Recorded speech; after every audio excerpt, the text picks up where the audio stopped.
My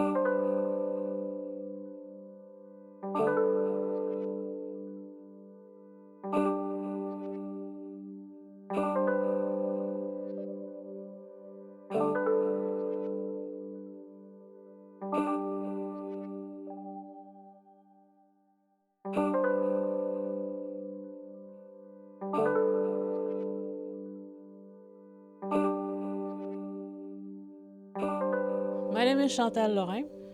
Adriana Ruffini. My name is Megan Mullin. I'm Charles Taker. My name is Madeleine Lawler.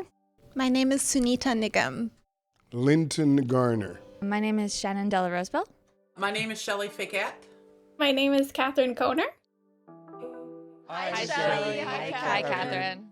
Hello, everybody. I'd love to be with you, but unfortunately, it's winter on the Lower North Shore, and we currently have no ferry service right now. My only way to get to Sept-Îles would be by plane, but during the summer months, I would get on the ferry in Blanc-Sablon. We would stop in St. Augustine. We'd stop in Gros-Macatna. We would stop in Tête-à-la-Bolène. We would stop in Chevry. We would stop in Harrington Harbor. And we would stop in Kaskaskia before making our way to Sept-Îles. Hi, everybody. I am currently in Baie-Comeau, which is about 2.5-hour drive south of Sept-Îles. And for me to get to Montreal, it would be about an 8-hour drive. I need to pass through Tadoussac, Quebec City, and Montreal. This is the 6th episode of ELAN's Waves of Change project about identity and belonging in the English-speaking communities of Quebec. The people you are going to meet here and their families inhabit rural and remote regions all around Quebec.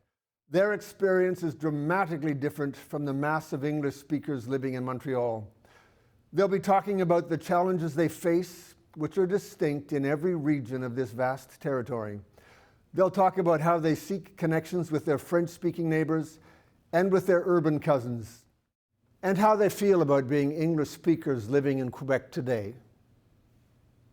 Let's hear what they have to say.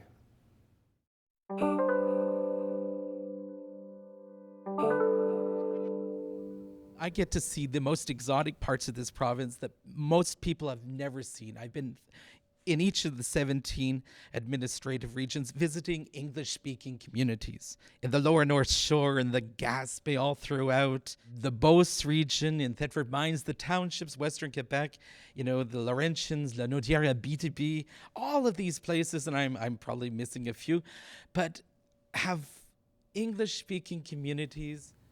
We have about 14 communities total. The majority obviously is English, predominantly English speaking. We do have one Francophone community, which is Tête-à-la-Bolène. We have a bilingual community, which is Lords de Blanc-Sablon. We also have 2 native reservations in our region. And although the Lower North Shore on a whole is very much close-knit, but each community has their own distinctive flavor. In Gaspé, you can do, obviously, your high school in English, and there's also an English cégep. But for the majority of us, we would leave and go to either Bishops or find ourselves at a school in Montreal, or some people seek to go to New Brunswick and go to UNB. In New Carlisle, as Megan mentioned, we have New Carlisle High School, New Richmond High School, etc. And New Carlisle is still 60% Anglophone. In the Magdalen Islands, there's one municipality that's predominantly English as well. I would say 95% of the population is English speaking as well. Quebec City is about a 5-hour drive. A lot of people do go to Quebec City, but a lot of people also, they decide that Montreal is a bit too much of a big city to jump, from a small region, because we have very small classes. And so in order to go, let's say I graduated with 5, we were 5 in total. So to go from having a class of 5 to living in a big city, sometimes it could be a huge challenge. So I know many people, they prefer to go to Lennoxville for that reason, because it's still a smaller community than going to Montreal. There's one English elementary school and one English high school in Thetford Mines that sort of serves the region. It used to be a very prominent English-speaking area, and then that sort of flipped. And now there's very few English speakers, very sparsely laid out, sort of all the way Quebec City down to some of the lower townships. I'm in the city of Gatineau, and the city of Gatineau is an amalgamation of three cities, actually, Aylmer, Hull, and the old Gatineau. And Aylmer tended to be the more English-speaking part of the Outaouais. There's 70,000 Anglophones or English speakers in our community, but we're in this territory the size of Belgium, so we're pretty dispersed. Rawdon was mainly English for a long, long, long time. Now it's starting to be the opposite, but you can still see the presence of the Irish and the English in Lanaudière. In Baie-Comeau, I wouldn't say that there is necessarily two communities, the English and the French, because I'd say honestly it's because a lot of the French population doesn't even know that there is an English community. They are aware of the history of the town, that it was founded and it was super English in the beginning. But nowadays you can say like, oh, I went to the English school, and they'll be like, oh really, there's an English school in town? So I think many people aren't aware that there are still Anglophones in town. People often at work, they say, well, why aren't you French? You're from Gaspé. And I'm like, there's a big Anglophone community. We exist. We're there. Oh my God. Literally, that comes up in every job interview. Like, we are from the Gaspé. Why are you English? How strongly do you feel you belong in your region?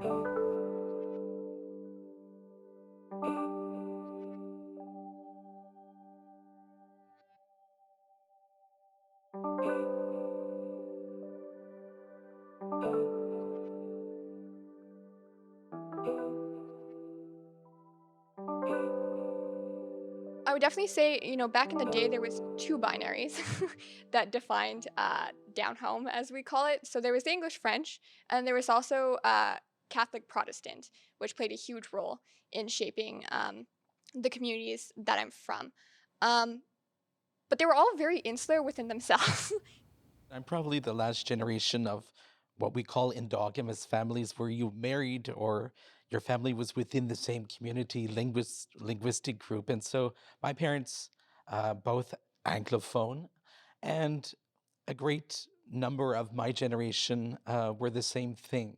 And so it was rarer that you would have a parent from the French community, for example. But, a generation later, it all completely changed. For example, my sister's family, even though we grew up in English, her family basically lives in French. And then my sister now has a grandchild, and of course they're living in French. If I look back on what my grandparents told me when they were young and growing up, they only spoke English. They only had to speak English. Much like Charles said, the English community married within the English community and the French within the French. And if you knew a few words of French, that was great. And if the French people knew a few words of English, that was fine. There was a shift when my father was growing up in the 70s and 80s, and that's when there was more of a push to speak French. And I think he said that it was okay to be bilingual, but by the time he came into adulthood, there was definitely the idea that French was the more valued language within Gaspé. For me, growing up was being an Anglophone. That was the challenge. You all touched on it just a little bit deeper than I did, I guess you could say. It was really hard growing up in my community as an Anglophone, going to an English school and not even knowing, like some of my French friends, if you will, they didn't even know that there was an English school. And then I was pegged as that English girl. Like I was that English girl, which is why the accent had to be gone right away. So we grew up speaking English at home. I went to English elementary school, but it was very important to my parents to send myself and my younger brother to French high school because I think they were very aware of the different limitations that not being fully bilingual kind of created for them in their not only professional lives, but their social lives. And they wanted my brother and I to have every opportunity. So they forced us to go to French high school, which was really a gift in retrospect. At the time, it didn't feel that way. So my brother and I are fully bilingual. My brother went on to pursue all of his med school, all of his studies in French, and ended up marrying a francophone. And his life really took a different path. And so I see amongst my generation and my brother's generation, which was slightly younger than mine in the townships, there's a lot of people speak a lot of franglais. There's a lot of switch coding between French and English. There's a lot of living between the languages that happens. And that's kind of the context I feel most comfortable in. Even though I consider myself bilingual, my French was still one of my weaker points, I'd say, because I am required to speak French full time. I have developed the vocabulary that I need to work, a little more confidence also when speaking in French. And in the beginning, it was actually quite hard. Like, I came home and I was exhausted and I had headaches.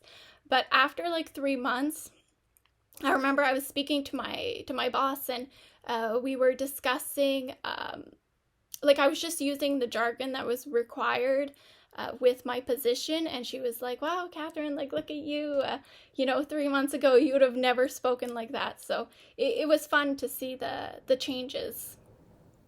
My grandmother moved to Montreal from the United States in the early 1920s, and she married someone, a French Canadian from here. And she learned to speak French, but within themselves, when they didn't want the kids to know anything, they spoke English. So my ear got used to it very, very small. And we watched English TV, not American TV. And so my ear, for me, it was normal to hear both languages. My grandparents, bilingual. There was a lot of exchange early on between the French-speaking communities and the English-speaking communities, and that's sort of just been passed down. Sometimes I wonder, though, if like my grandparents and my great aunts and uncles know more French than I do, or maybe they're just more comfortable with it because it was just to get by. They worked on the farm together. They spoke English and French between each other. There was no politics or anything, and sometimes I'm not sure that I always feel that sort of comfort when I speak in my second language. Growing up in the 90s as an Anglophone, it wasn't always amazing. From an Anglophone family that do not speak French, my father tries, but my mom's family don't. There were struggles as a child to not be able to communicate with the other children that were only French. I realized quickly in high school that if I wanted any success within the province, I'm really going to have to study French. And I ended up getting a job within the public where, I was forced to speak French every day, and then trying to become friends with people who were French just to get that language, because it was always for me an embarrassment to have that English accent when I spoke the language, and it's still there today. Well, you're not alone. A lot of us feel that way. How strongly do you feel you belong in Quebec?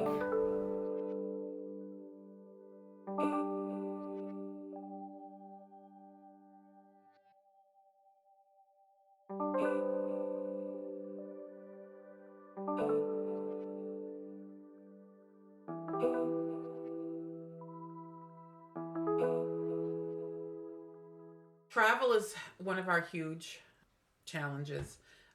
We're not, unfortunately, connected by road, each community. There are some communities like Harrington, who's just an island. We only have one airline, and it's ridiculously expensive.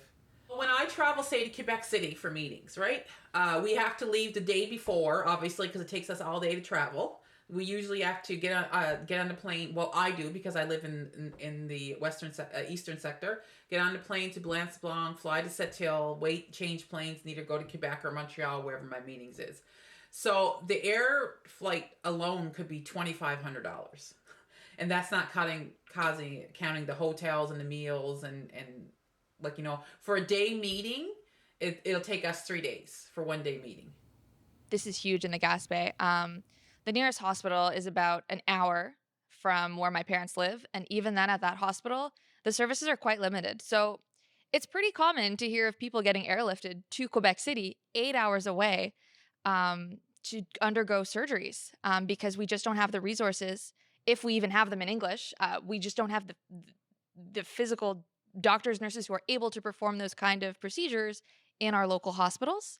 That adds kind of another layer of isolation. If someone has to go out and stay in Quebec City for an extended period of time for a medical issue, their family is all 8 hours away. So the lack of services or the limitation on services in the region, it's a huge barrier in the community. Now, one of the bigger challenges I've faced back in the townships has been dating. And I think, it's just the pool of like young, eligible, somewhat like-minded people is a lot smaller in the regions than it is in the big cities. And unless you're already in a relationship, and you're kind of moving to a region with your partner and your family, a lot of young, single young people are not going to want to move there for fear of never finding anyone that suits them. I see a lot of nodding heads, so I suspect your experience was not unique. Plus, everyone in the townships are like related for the most part. Literally, before I went to high school and I started dating, my mom was like, if you have a crush on anyone, make sure you tell me their name so I can make sure you're not related. I was like, okay. Yes. You run out of Tinder swipes in like 30 swipes. That's it. One of my cousins dated someone for 3 years, brought them down home. My uncle started talking to him, and they found out they were like 7 cousins. I can't date in the English community. I'm related to everyone. So that French, that English accent was coming out heavy. How strongly do you feel you belong in Canada?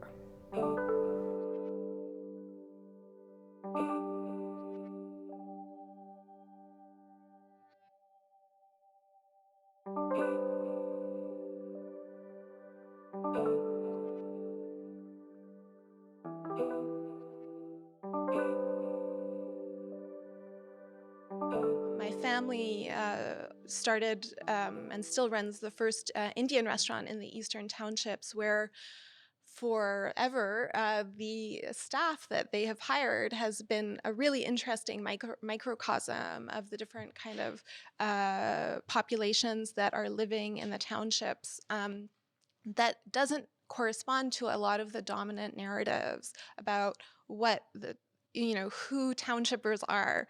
And so in the kitchen, in the dining room, there always is some kind of collection of bilingual or unilingual French speakers, English speakers, people from Afghanistan, people from Nepal, people who speak some Indian languages and not others.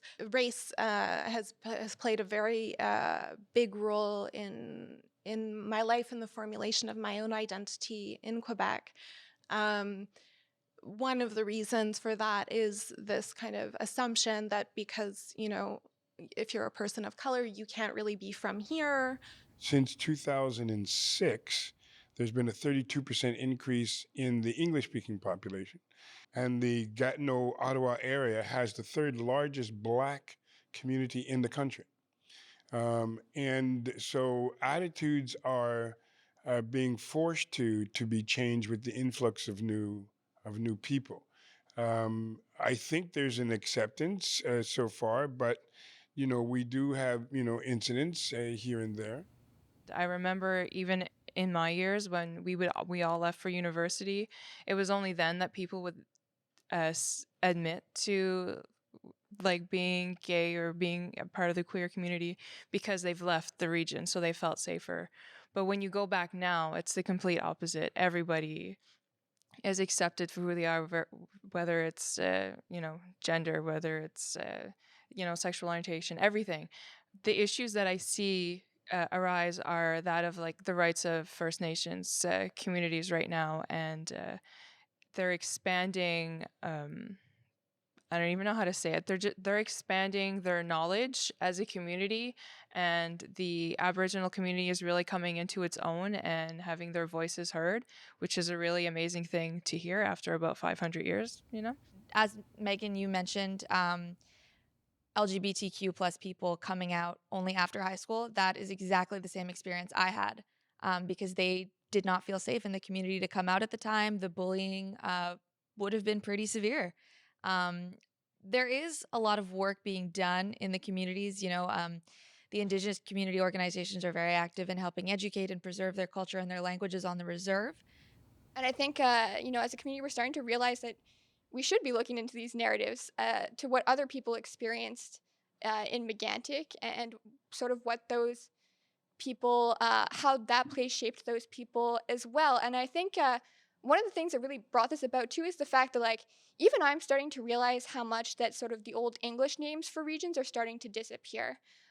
Even in my mom's generation, some of the traditional names for some of the hills or the lakes or the rivers, they're gone.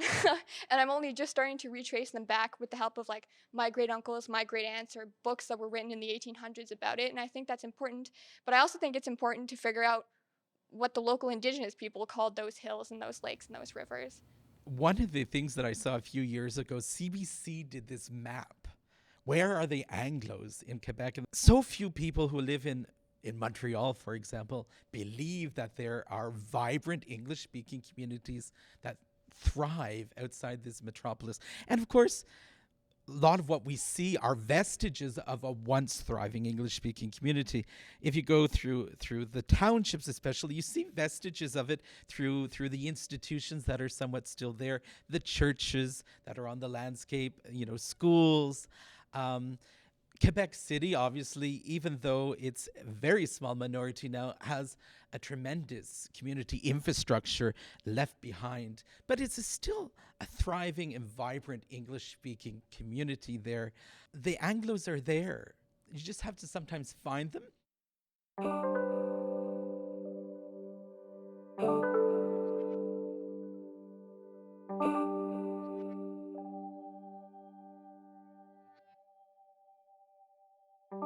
One of the myths in Quebec is that Anglos live in Westmount and on the West Island of Montreal. As we saw in earlier episodes of Waves of Change, large communities of English speakers lived on the east side of Montreal prior to the turbulent 70s and 80s, and some still do.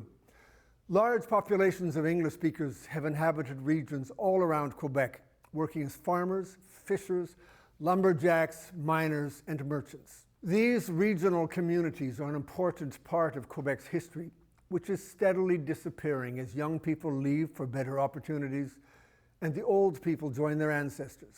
If we were to return to the Victorian era, when many parts of Quebec were still in their pioneer phase, the English presence was remarkably strong. The Ottawa Valley is a good place to start. Close to Ottawa and the Ontario border, the region was 60% English-speaking at the time of the 1861 census. A sizable Anglo population still inhabits the region, but has fallen to about 15%. Their legacy remains in place names like Shawville, Campbell's Bay, Cantley, Wakefield, and Chelsea. The large town of Aylmer was absorbed into Gatineau in the 2002 municipal merger.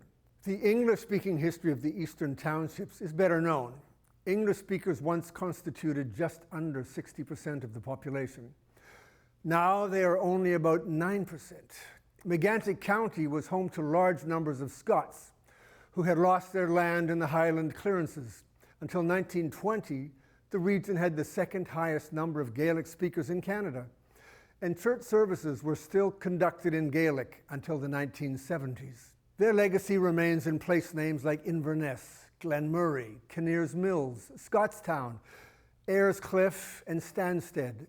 The old names are slowly disappearing. Lower Ireland has become Saint-Jean-de-Brébeuf, and Knowlton is officially Lac Brome. A friend told me about going to visit the village where generations of her ancestors had lived because a new museum opened. The young tour guide was surprised to hear that the town had once been home to a large English-speaking population. He was even more surprised to learn that the new museum was located in the home that had once belonged to my friend's great-grandparents. History is ephemeral and dependent upon what we choose to remember. When people visit Old Quebec City, they are surprised to discover a little Anglo corner around the Morin Centre and St. Andrew's Presbyterian Church. These seem like impressively large buildings for the small number of Anglos who live in Quebec City. Back in the Victorian era, the English-speaking population was about 40%. Like other populations, the community was divided between Catholics and Protestants. The English-speaking Chinese and Jewish communities also lived separately. The Gaspé region was 25% English-speaking in the late 19th century. The population has fallen to about 6%, but continues to maintain schools and churches. The village of New Carlisle, which is still mostly Anglo, was the birthplace of René Lévesque, who was impressively bilingual. Baie-Comeau, on the other side of the St. Lawrence, was very English until the mid-20th century. It was home to Brian Mulrooney, another impressively bilingual Quebecer. The 2003 film La Grande Séduction, also known as Seducing Dr. Lewis, was a major commercial and critical success. It was filmed at Harrington Harbour, a village on the lower North Shore that is totally English-speaking. Many of the remote and isolated villages along the Gulf of St. Lawrence are remarkably similar to adjacent outports in Labrador and Newfoundland, or fishing communities in the Magdalen Islands. The lower North Shore has some elementary and high schools, but medical services are scant in the region, necessitating long journeys to Sept-Îles or Quebec City for specialized treatment. Travel by ferry is a time-consuming odyssey, and air travel is prohibitively expensive. The region does not receive as many tourists as it should, but it offers an unforgettable experience for intrepid adventurers who make the trip. There is a lot more to Anglo-Quebec than Westmount and the West Island of Montreal. This history is important for the people who lived it and their descendants. I hope you have enjoyed visiting these little-known regional communities in this final episode of Waves of Change. If you would like to share your thoughts about these documentaries or tell us about the experiences of your own family, send us an email at wavesofchangequebec@gmail.com and check out new developments on our website. Thank you for joining us on this journey into forgotten parts of Quebec's geography and history.